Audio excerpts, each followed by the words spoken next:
Welcome to Troy's Outdoor Pursuits and Projects. It's a dreary fall day here in Northern California, and this is the second video in my series on duck hunting with a recurve. In the first video, I talked about the bow, the arrows, the broadheads that I expected to use this year for duck hunting. I also talked about a device I came up with that might help me minimize or eliminate the loss of arrows in the duck marsh. Check out that video if you're considering duck hunting with a bow, because the idea I came up with might be useful to you. In this video, I intend to talk about aerial practice.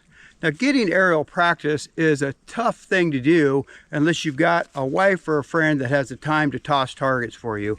Well, to be honest, I didn't even bother asking because I don't feel like it would be fair to expect a friend or my wife to waste their time helping me indulge my own selfish interests. So in lieu of that, I came up with an idea. In the first video, I mentioned the possibility of me developing an aerial target for aerial target practice. Let me show you what I got. Now, I would have expected that I might have came up with an idea with a little more engineering involved, but I frankly didn't have the time, and I happen to have these parts laying around that seem so far to work just fine. Let's take a closer look. So what I've got here is a 45 or 50-year-old electric trolling motor. I've replaced the prop with a sheave that I modified to make wider. It's got a 100-yard loop of parachute cord that runs through a sheave that's on a tree on the other side of my dried up pond. And then tied to the cord, I have my decoy, or whatever you want to call it, my target. And you just turn it on, and this is variable speed motor, and back and forth it goes across the pond. Seems to work pretty well. I've had a few little problems with it. I can speed it up a little bit and slow it down a little bit, but I think it probably represents wing set speed for the average duck, and that's about as good as I could hope for now. So let's set up some cameras, and I'll take a few practice shots, and you can decide if you think it's worthwhile.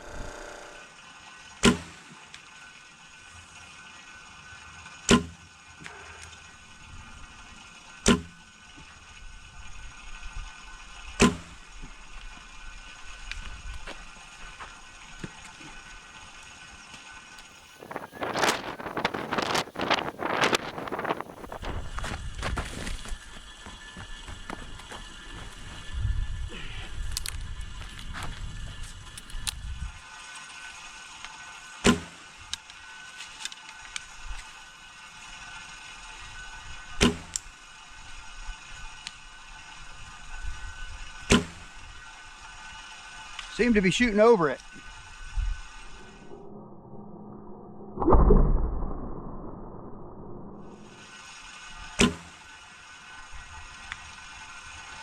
Not sure if I hit one of the feathers that time or not.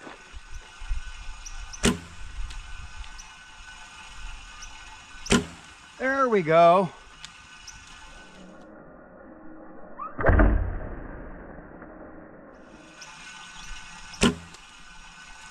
Two in a row, not bad.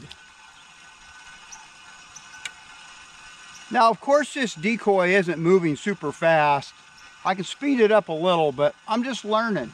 Give me a break.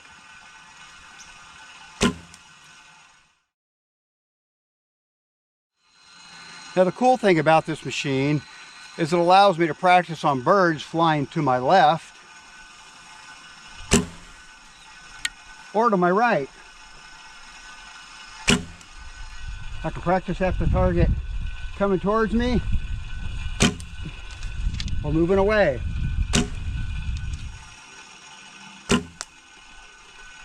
I hit the flagging.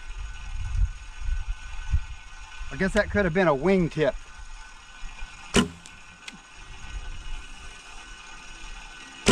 Go! Tag! Yes! Oh shit!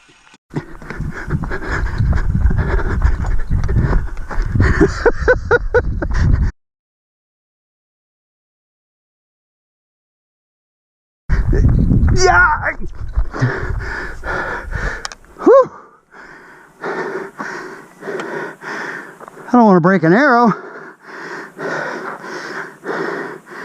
Well, there you have it.